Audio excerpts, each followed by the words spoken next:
The views and opinions of this broadcast do not reflect the views and opinions of Armed Media, UNU Productions, and its affiliates. Enjoy the show.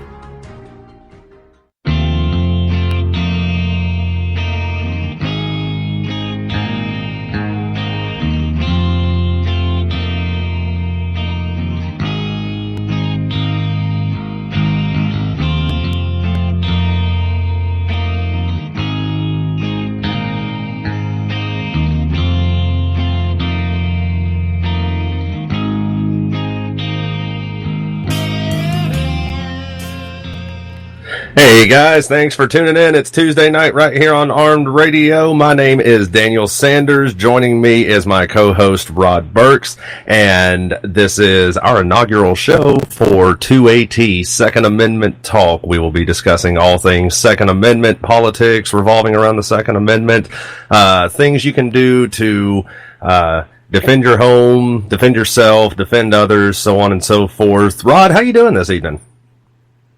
Hey, I'm doing very well. Thanks for asking, Daniel.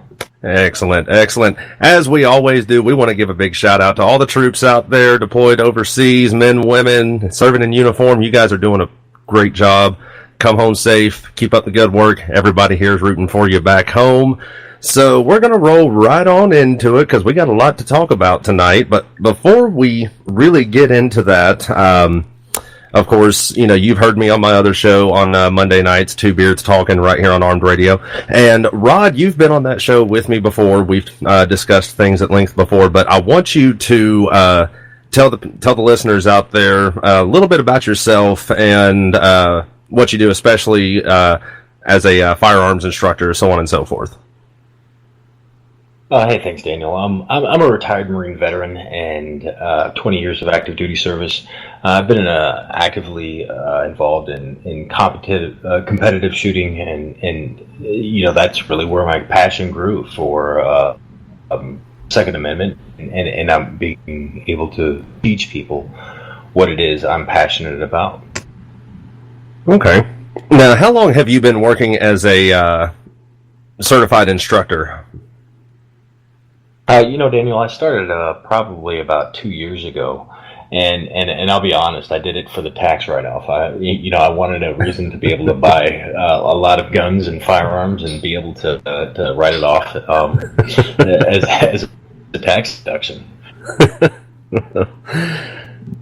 You know, I've never thought of it that way. Damn, I might need to go get certified as an instructor. I might be doing this all wrong.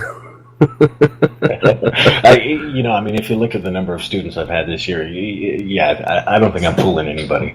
Definitely not the IRS, but now, you said you're a competition shoot. What all competition shoots have you done? Mostly I stick to the EIC Excellence in Competition. They're the military matches. If I can finish in the top 50%, I'm pretty happy. As of lately, personal reasons have prevented me from actively being involved in competitive shooting. But it is absolutely something I would enjoy, or talking about with anybody who may be interested. Right. Yeah, because I remember, of course, anybody who's listened to my show on Monday nights and has heard you and I talk before knows that you are my former company commander. We served together at Parris Island. And you were doing a shoot at the CMP range in Talladega. I think it was the D-Day shoot. Is that? Yeah. The D-Day competitions are June, usually between the first and second week, around a weekend every year, I've heard people say they go into gun shops and they've been met with snarky gun guys and gals, but that is the absolute opposite of what you'll experience if you go to the especially the CMP in Talladega. Everybody's welcoming, and if you don't know, you don't understand, just ask, and people will absolutely make sure that you know exactly what's going on, because the sport is self-perpetuating. If we make it an exclusive group, then it's going to wither and die on the vine. Right. Absolutely, yeah. And I like the idea that they don't treat everybody. Oh my God, you don't know what this weapon is? Are you fucking retarded? I like that whole. Oh, you don't know what this is? Well, let me educate you. I want you to be educated because let's face it, a firearm is a tool, plain and simple. Just like a hammer, just like a jigsaw. It's a tool just like anything else. It's just all dependent upon the individual who's using it. And if you don't know how to use it properly, you can hurt and kill yourself or somebody else. Daniel, you're absolutely right. Now, I mean, it's something that is it commands respect, and if people don't look at it as one, it is a tool of free citizens. And it's something that absolutely demands your utmost attention when implemented. Yeah, exactly. And that's the whole premise behind this show is we want to take the opportunity to. I realize that a huge part of our listening base is service members, and I'd hope to God. And I can say this with all honesty because you and I are both service members. I've met people who probably shouldn't have had a weapon in their hands ever, even those on active duty.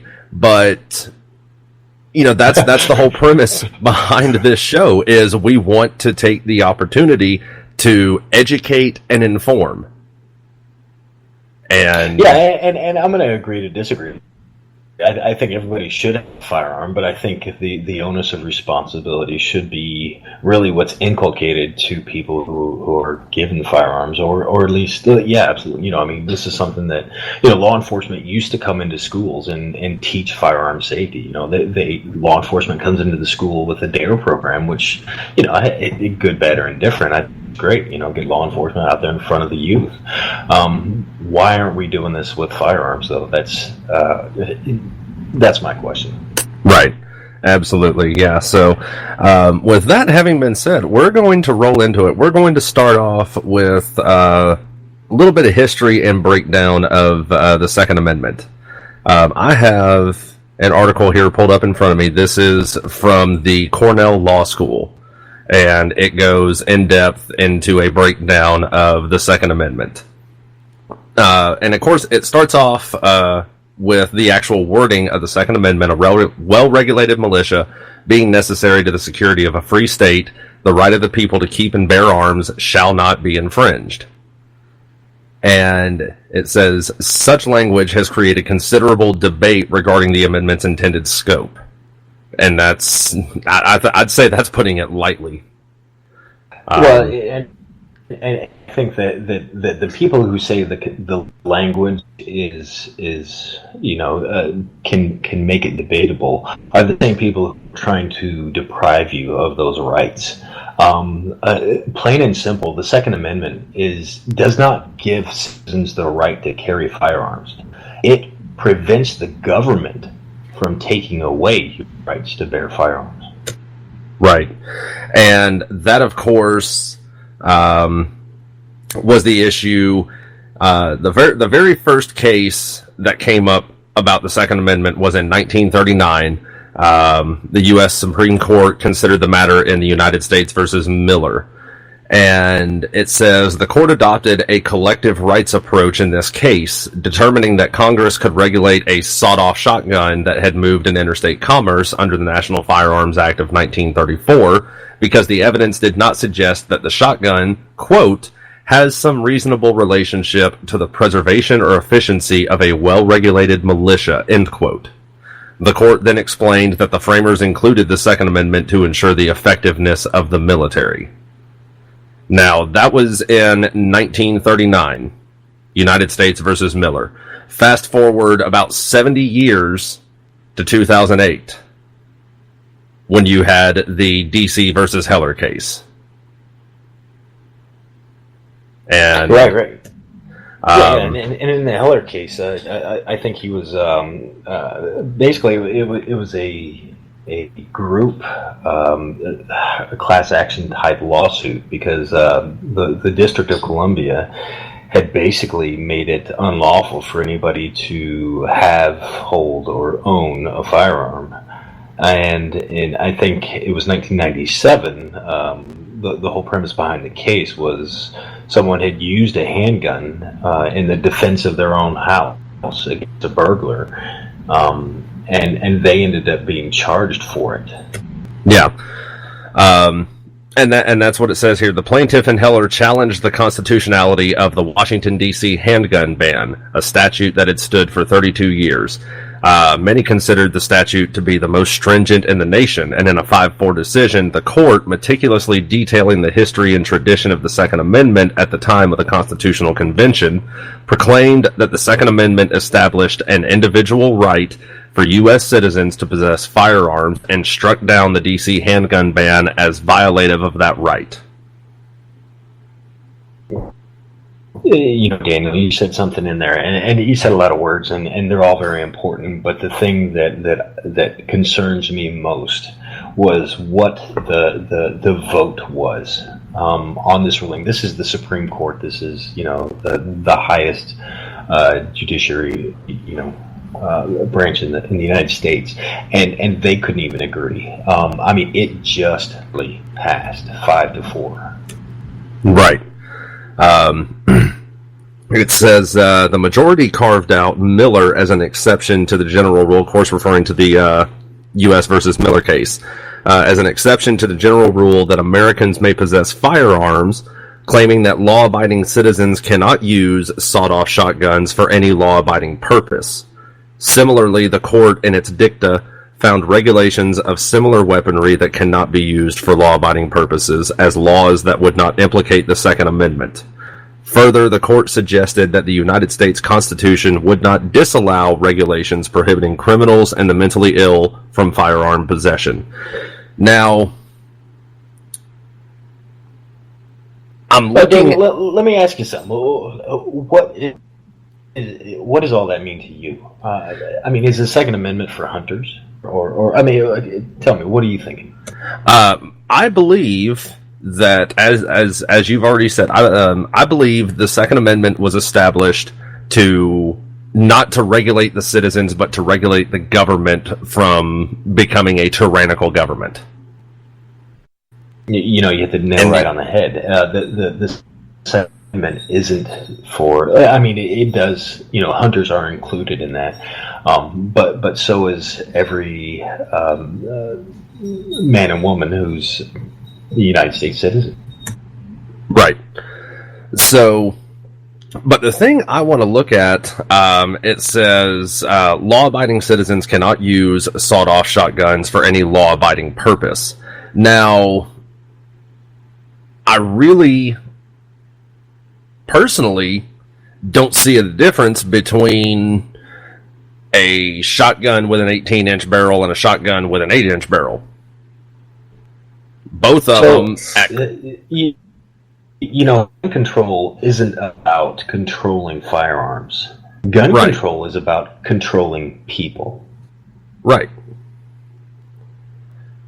Yeah, that's why I said I don't understand. So I understand the need to regulate things like explosive ordnance. I understand the need to regulate things like fully automatic firearms. But can we agree to disagree on that matter? Because I absolutely need an fully automatic belt-fed firearm in my arsenal. Otherwise, I feel safe. you need your Ma set up on top of the roof. Well, really though. If what we're talking about here is defending a sovereign United States citizens from a tyrannical government, let's take a look at it. What does the United States military-industrial complex have access to that they're basically saying citizens can't have access to? Right. Again, it's the definition of tyranny. The military can easily out-arm, out-equip, out-train any militia that was trying to defend itself against a tyrannical government.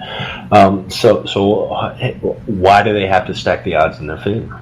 Right. And yeah, I understand completely. Yes. Cause like you said, you and I, we both served in the military. We both had access to, we both had access to explosive ordnance, fully automatic weapons. Air support. We had access to air support. I, as a civilian, I cannot call in, a freaking Cobra strike or, anything like that. So, but on the flip side of that coin, I'm gonna play devil's advocate here just for a second, because I have, like I said, I have experience operating fully automatic weaponry. I have experience handling explosive ordnance, and then I see Jim Bob from down the street, and he's got 40 pounds of tannerite and an AR-15 with, a slide fire stock on it. And Jim Bob doesn't have the training that you and I had. Jim Bob is going to go out to the range and say, man, I'm going to say what I can blow up with this here tannerite. Let me see what I can find out here to blow up. And then the next thing you know... You're telling a personal story here. No. Oh God, I wish it wasn't a personal story, but yes, this is actually true. Jim Bob ends up leveling a tree in his backyard and ends up dropping it on a tool shed in his backyard. Now, fortunately, nobody was injured in this event, but I can't help but wonder, what if Jim Bob's wife had been in the tool shed working on something, or, just a whole number of scenarios that run through my head. You and I having the training.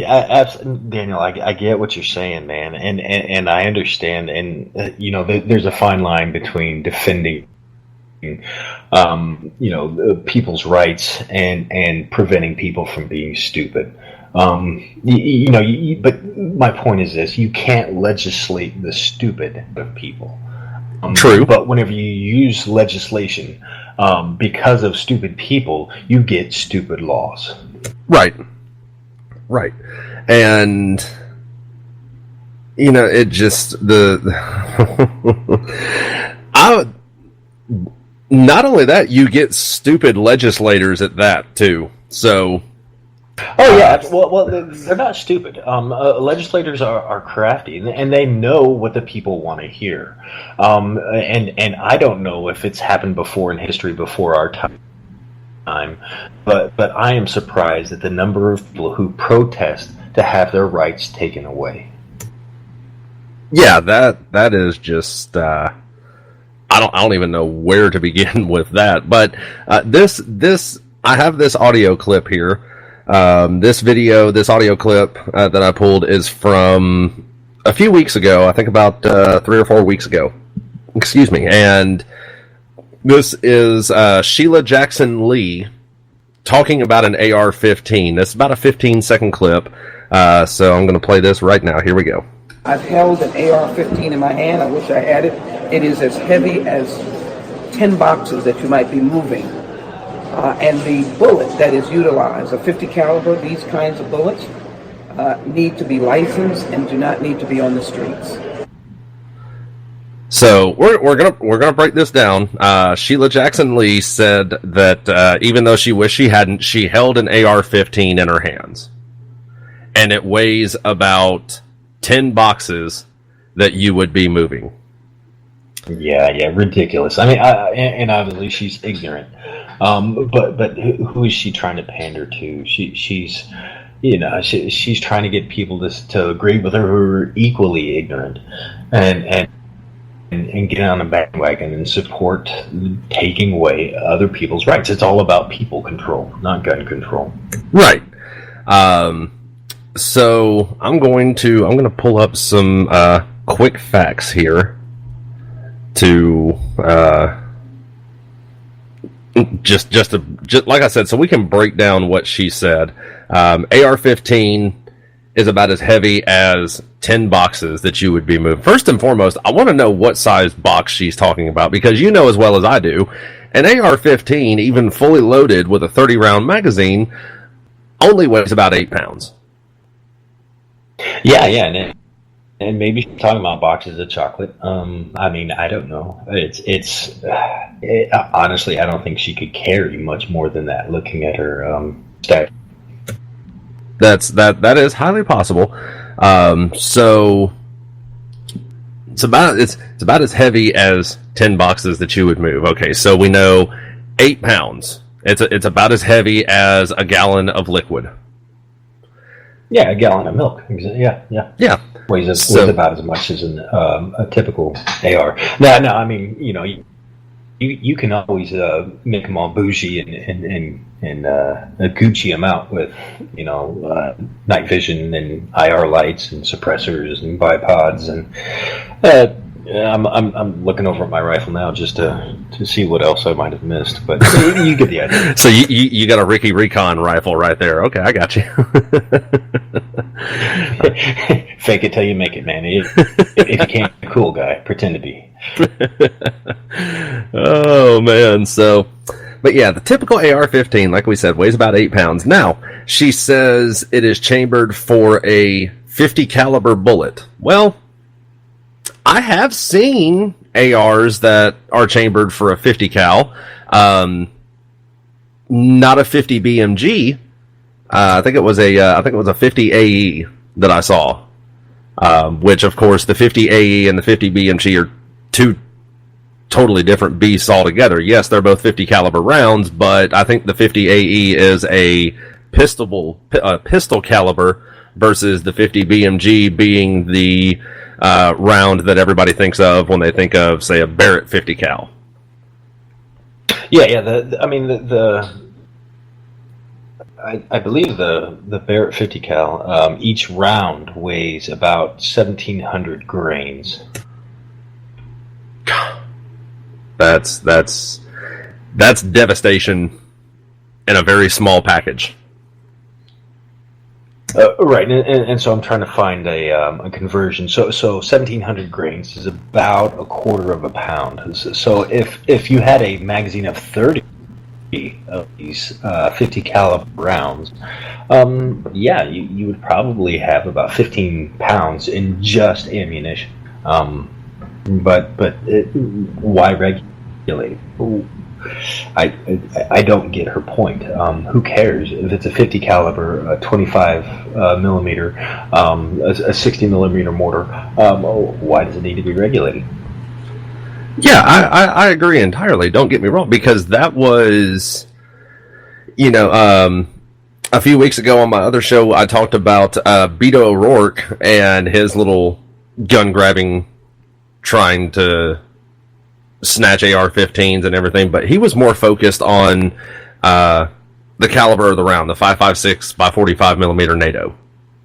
Now, of course, anybody that knows anything about guns knows that the 5.56 is actually just a 22 variant. It's a high-powered, high-velocity 22 caliber round, and it was in fact designed for military use. The 223 was designed by Eugene Stoner, I believe, if I'm not mistaken. He actually created the round when he was designing the AR-15. So they started with the AR-10, and the AR-10 is 308. Now, interesting fact here. I don't know if it's if we got time for it or not, but the AR-10 and the civilian 308 runs higher pressures, higher velocities than the military 7.62 for their DMRs. Whereas the 223 and the 5.56 are just the opposite. The NATO 5.56 round runs higher pressure, higher velocities. Anyway, and before I get flamed by anybody, my math was wrong. It's only about 7 pounds, not 15 pounds. But anyway, carry on. So Yeah, the 223 5.56 round, like I said, it was designed for military use. And in Beto O'Rourke's rant during the Democratic debate, that was about the only thing he really got right. And then he goes on this thing about, hell yes, we're going to take your AR-15, your AK-47, but he seemed more focused on how devastating that caliber of round is. So my question to Beto there is, are you only looking at regulating and controlling the AR-15 because it looks like a military-style weapon, or are you more focused on that 5.56 caliber? Do you care more about regulating the caliber around?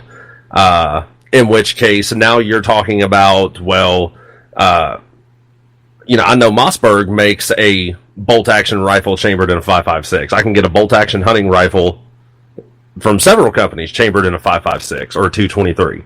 And I'm with you on this as far as I don't think there should be any regulation about it at all. Period. I don't think there should be any regulation. I don't think it should even be up for discussion. Right. So I think my point to Beto would be less about the devastation of a 5.56 than the devastation of a politician who would openly advocate for taking away and infringing on people's rights. I mean, for him to say, yeah, absolutely, hell yeah, we're coming violate your rights. I mean,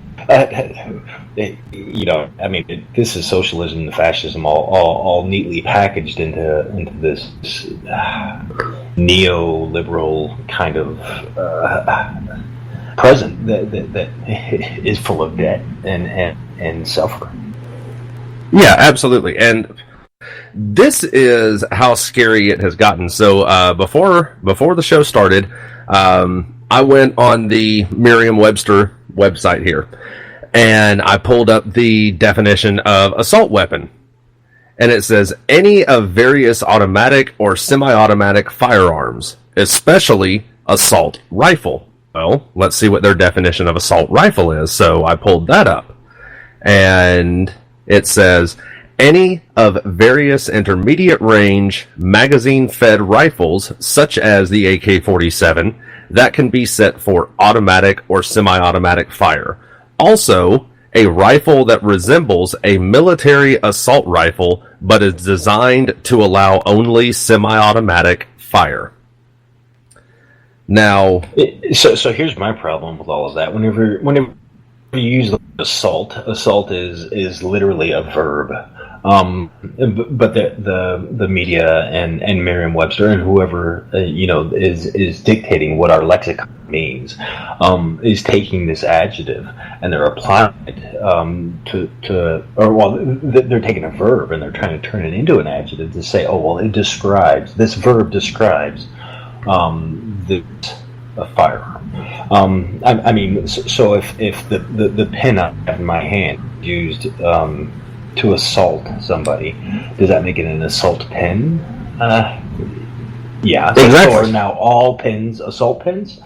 No. I mean, the logic just doesn't stand. But what we're seeing is erosion of logic. They're changing the definition of words. An assault rifle isn't that.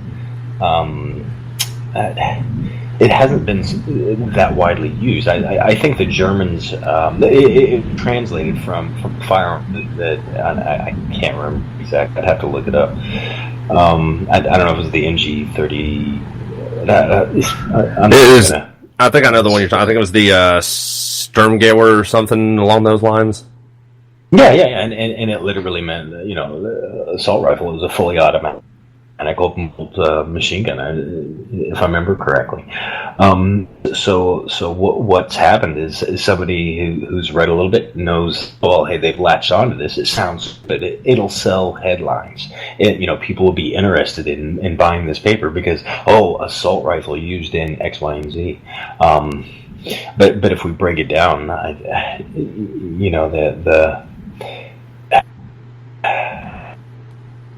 Well, here's the really scary part about it, because I had heard this before. Merriam-Webster actually changed recently, and by recently I mean last year, changed the definition of assault rifle to better match what gun control advocates are pushing for.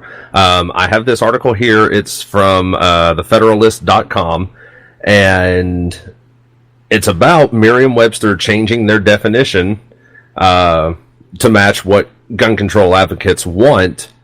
And it says the entry for assault rifle says it was last updated on March 31st of 2018, and it's the exact definition that I just read to you. But it goes on to say that an Internet Archive search shows the Merriam-Webster entry for assault rifle, which appears to be different not that long ago. A cached version of the same entry from June 13th, 2016 has this definition: any of various automatic or semi-automatic rifles with large capacity magazines designed for military use. Right. So anything you can buy technically over the counter is not for military use. It is for self-defense, home defense, collecting, competition. Fill in the blank for any number of reasons why people would want to own a firearm. So it's they're trying to put this little box around everything that makes them scary. That wants to prevent people from saying, "Hey, you know what? Yeah, I do want to own a firearm to defend myself." Right.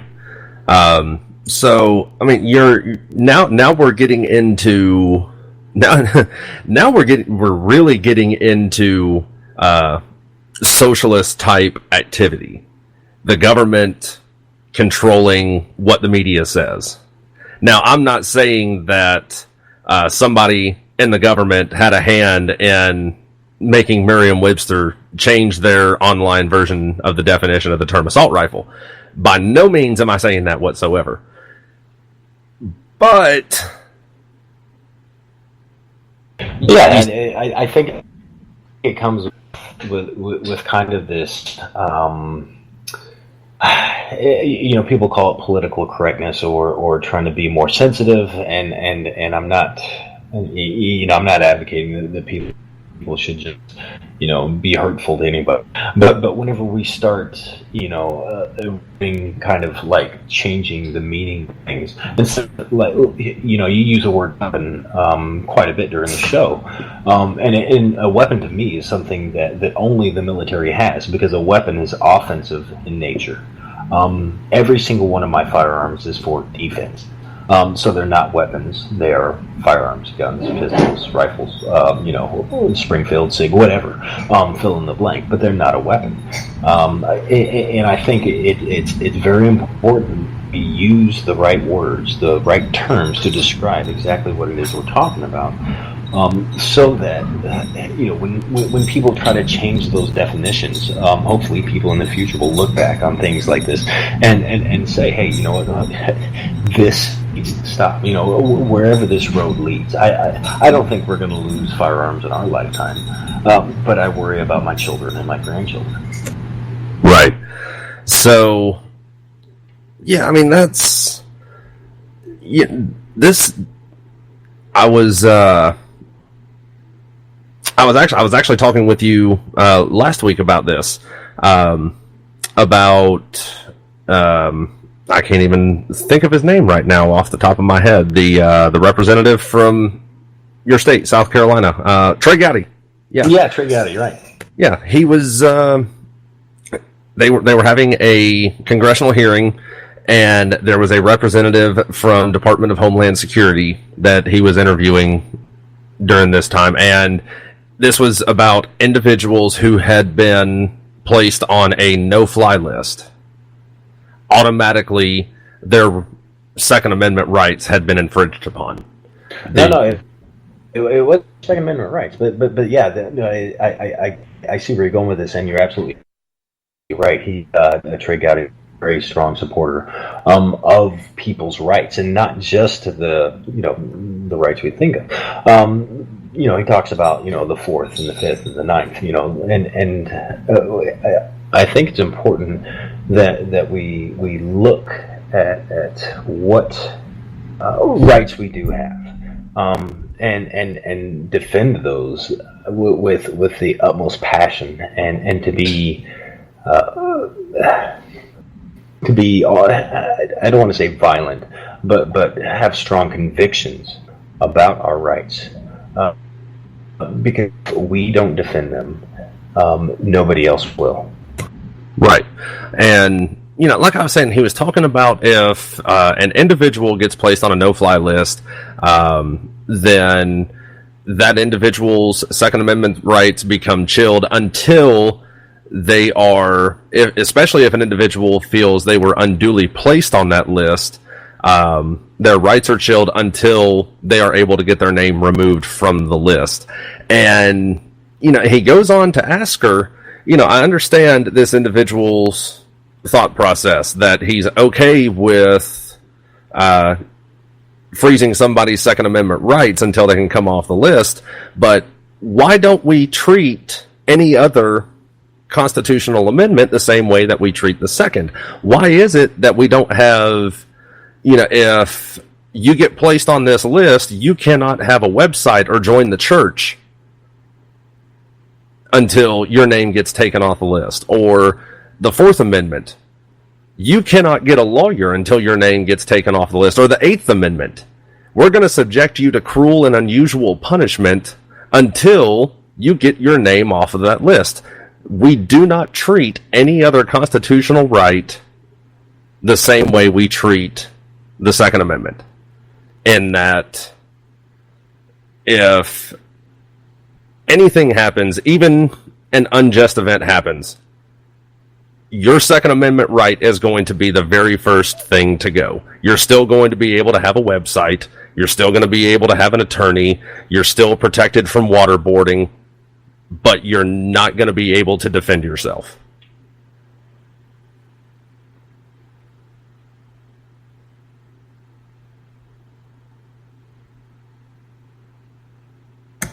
Yeah, you're absolutely, and I was trying to find the reference for this, and I had taken a class for the through the NRA, and one of their statistics was, and I did look it up, and I'd seen the reference before, but I was just trying to find it again before I'd mentioned it.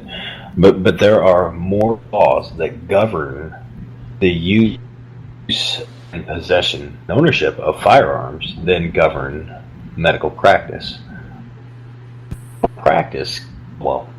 Medical malpractice kills, and I think this information was from like 2006, 300,000 people every year, whereas firearms were only responsible for something like 2,000 once you remove suicides and things like that. Yeah, and that's for lack of a better term, that's a horrifying thought. That one of the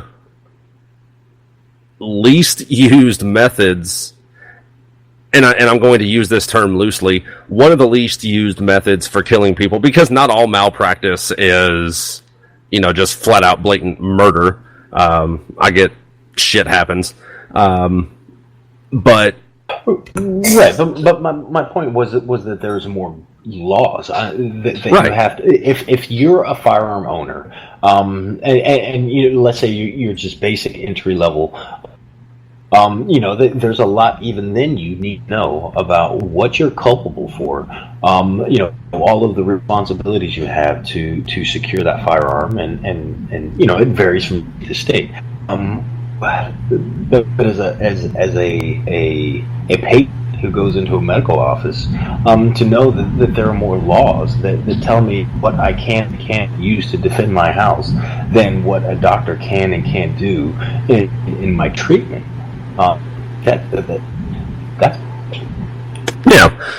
So now that's going to lead me to my next question for you as an instructor. See, I've got a map somewhere that shows all of my state reciprocities for my concealed carry permit. I know for a fact South Carolina does not have reciprocity with Alabama, and Dan, you need an app. So I recommend an app called CCW. Okay. And so Alabama and South Carolina, we do have reciprocity. But sorry, I didn't mean to step on. But yeah, that's a great website. It costs less than $2. It automatically updates as the law change, which is a huge asset, especially whenever you're trying to navigate this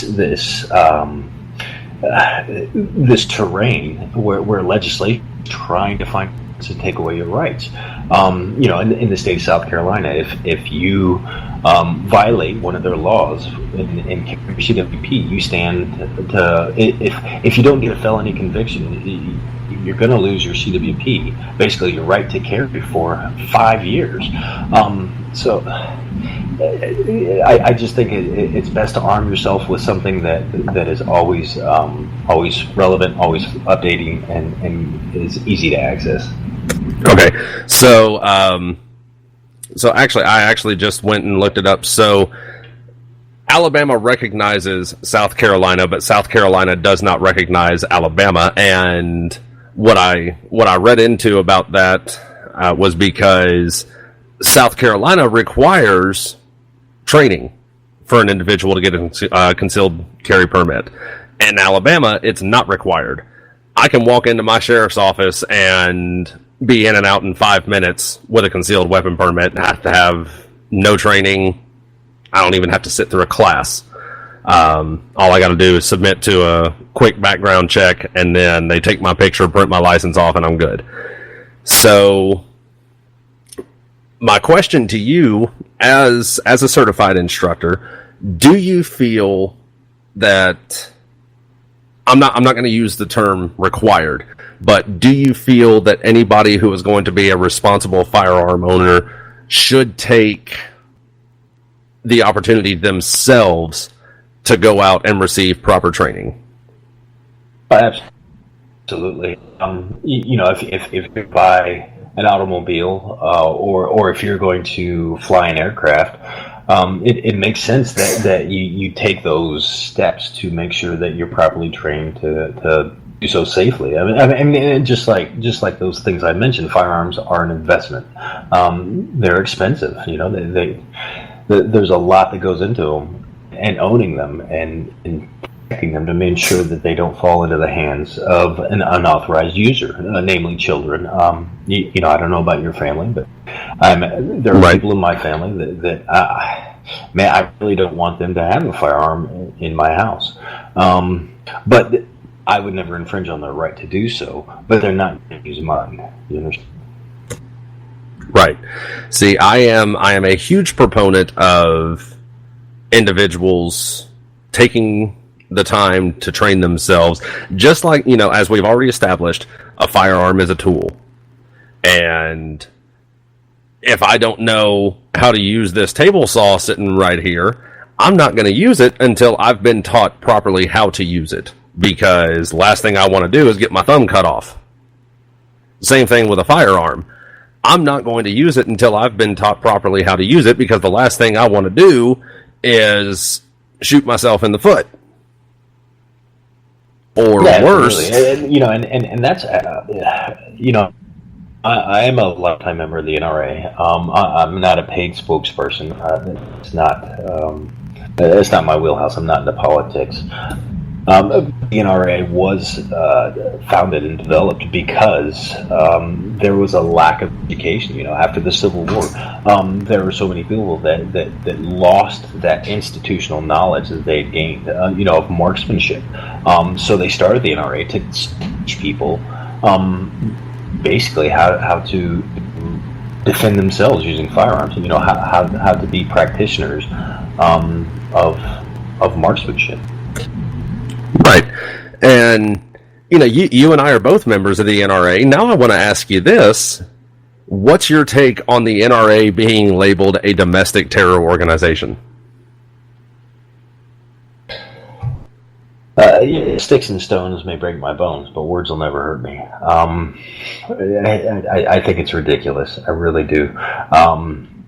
But again, I can only speak from my experience of the NRA, and the NRA is very informative. I've noticed they're slow to react, just like on that case that you mentioned earlier with DC versus Heller, that went to the Supreme Court. Until it went to the Supreme Court, the NRA actually denied helping or didn't respond to their claims. So it wasn't until it got enough attention that the NRA stepped in. So that kind of makes me wonder, where is the gap? How can the NRA be used to help people and defend their rights, want to defend their own rights, and not actually protest the government take them away? Yeah. So, yeah, that's. I mean, I really don't see how the NRA can be labeled a any kind of terrorist organization. I mean, I had a Marine gunnery sergeant that I worked for who there was another Marine in the platoon that I was in, and she admitted to being a PETA activist. She was in support of PETA. And the gunnery sergeant told her, said, "You might as well have just said that you support Al-Qaeda." Because... Wow, that's yeah. Because, well, no, his logic behind it, and I understood his logic. I won't necessarily say I agree with it, but his logic behind it was, PETA has PETA has had violent attacks on people. I even heard at one point the PETA bombed like a meat plant or something like that. These are really interesting comparisons you're making. To say PETA and the NRA. So I'm curious, and I'm pretty sure that I know the answer to this. Out of all of the mass shootings that have occurred, how many of those shooters, those criminals, were NRA members? And as much as I would like to give an answer, unfortunately, I don't have that. I don't have that answer right here in front of me. That's something I will have to look up. I'm not going to say that none of them have, because I don't know that 100% for a fact. Yeah, but I would argue. And again, I'm speculating like you. I don't have the answer in front of me, but I'm speculating that the liberal media, being what it is, had they been an NRA member, would have picked that up and run it to ground. You would have never heard the end of it. NRA member, opens fire on, a softball game or whatever. That headline would have run for weeks until something else came up. I just looked up the word terrorist in my little internet dictionary here. It says a person who uses unlawful violence and intimidation. Okay, we'll stop there. What is the NRA doing that is unlawful or violent? Right. And I don't know. Yeah, I've never heard in my entire life, I never heard Charlton Heston come out and call for any of his members to go out and shoot somebody. I've never heard Wayne LaPierre come out and say, "You need to go out and attack these people." And I'm not saying that I'm sure I've never heard anybody from PETA say the exact same thing, but the fact of the matter is, and again, I don't have the statistic right in front of me here, but yeah, especially lately, a lot of mass shooters, to my knowledge, have not been members of the NRA. As a matter of fact, I don't even think they would have been even eligible for membership to the NRA. Yeah, labeling the NRA a terrorist organization I'm likening it to something like that's saying hey, I'm gonna mix heroin and pancakes and call them smack jacks, and I mean, I think the heroin one is doing the heavy lifting in that combination, and two, I think the criminals are they're the bad guys. Why hold the law-abiding citizens accountable for the misconduct of criminals? Hold the criminals accountable. Right. So we are running short on time, but I do still think I've got enough time to ask this question of you real quick. And I think next week we'll get more into detail on this topic. Missouri, the state of Missouri, is trying to, and I don't know if they've succeeded in passing this or not. But there's been a lot of talk that Missouri is trying to nullify any type of federal gun regulation. So anything to deal with federal red flag laws, anything like that, Missouri is trying to say, no, y'all can keep that shit. You're not going to infringe on our state's rights. Missouri, the Show Me State is my home state.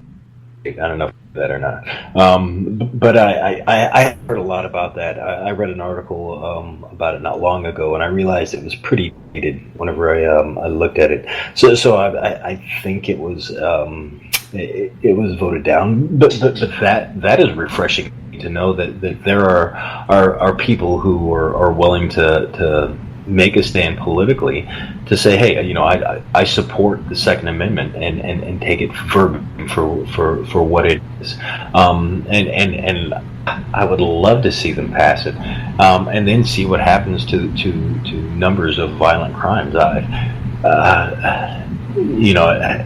it wasn't. I can't remember who said it, but an armed society is a polite society. Right. And that's not to say that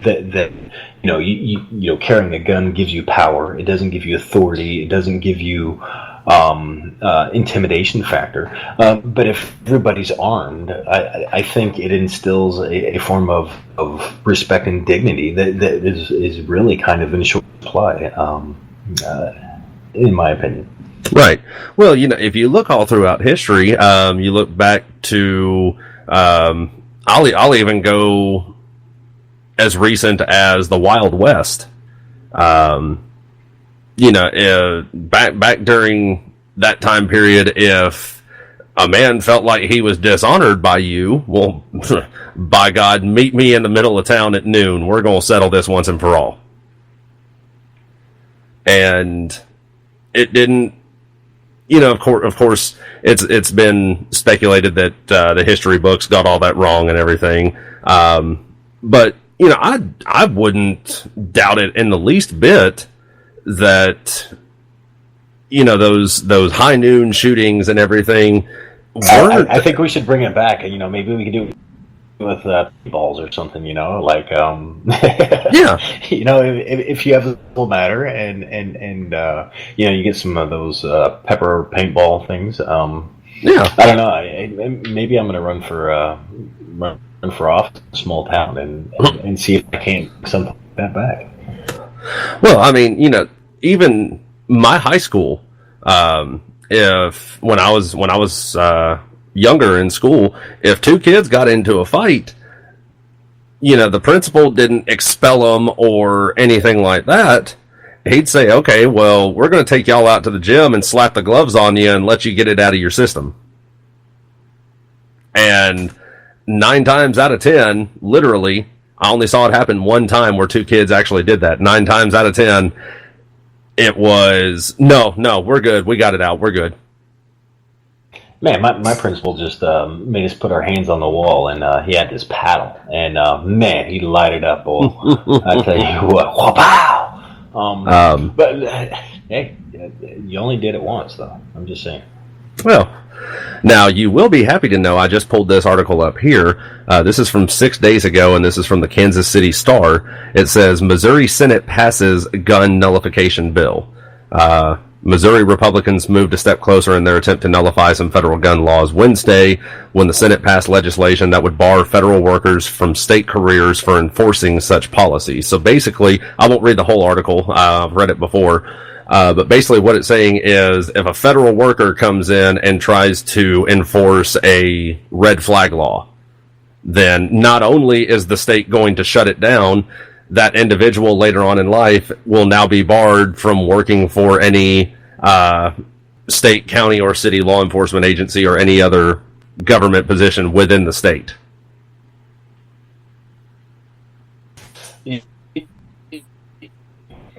I mean,